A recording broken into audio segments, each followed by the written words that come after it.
Hi, my name is John Griffith, and I'm the developer of the Tipping Point data puzzle. And in this video, I'm going to describe the supporting ongoing changes in thinking practice in the context of the tipping point. So the goal of this practice is for students to test their current understandings, their predictions against an authentic data set.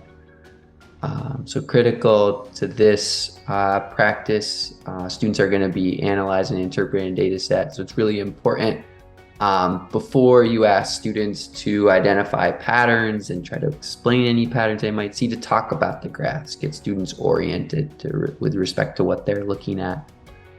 Students can work individually, or we might recommend in pairs, to analyze the data sets. And we've had a number of teachers incorporate different strategies that maybe they've already used in their classroom. The WIS-WIM strategy, what I see, what I mean, where students annotate the graphs. That's been widely used amongst data puzzle teachers. So feel free to incorporate some of your own facilitation strategies here. So again, students are testing the predictions they made about the investigative question by looking at some authentic data. And so we've got Moss-Campian reproduction rates on the y-axis here, and a range of July temperatures on the x-axis.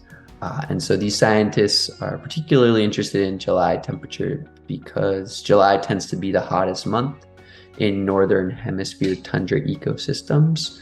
So measuring Moss-Campian vital rates in July can give scientists a good estimate of the hottest temperatures these plants can survive and reproduce in.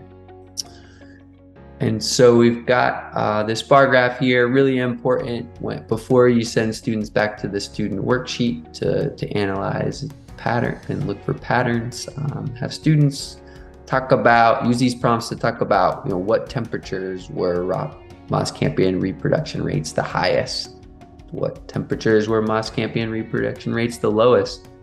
Looking at this graph, do you think it's ever too hot or too cold for Moss-Campian to reproduce?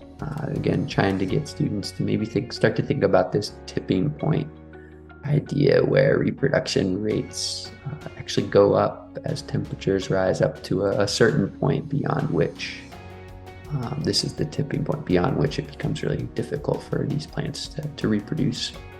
So again, you wouldn't get into that here, but just from the teacher perspective, know that's what's coming.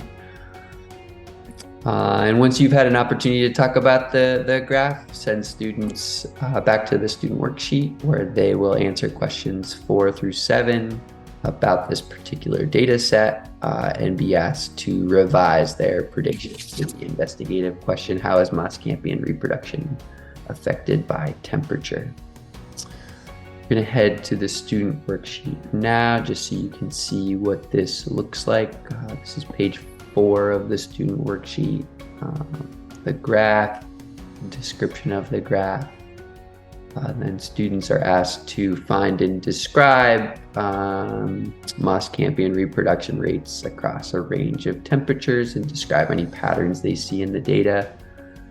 Based on these patterns, ask them to create a rule to describe the relationship between Moss-Campian reproduction rates and temperature.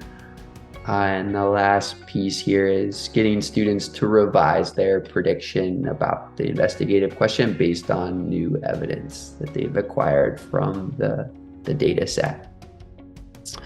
After students have had a chance to revise their prediction, they're ready to move on to the final practice, constructing evidence-based explanations, where they'll put it all together.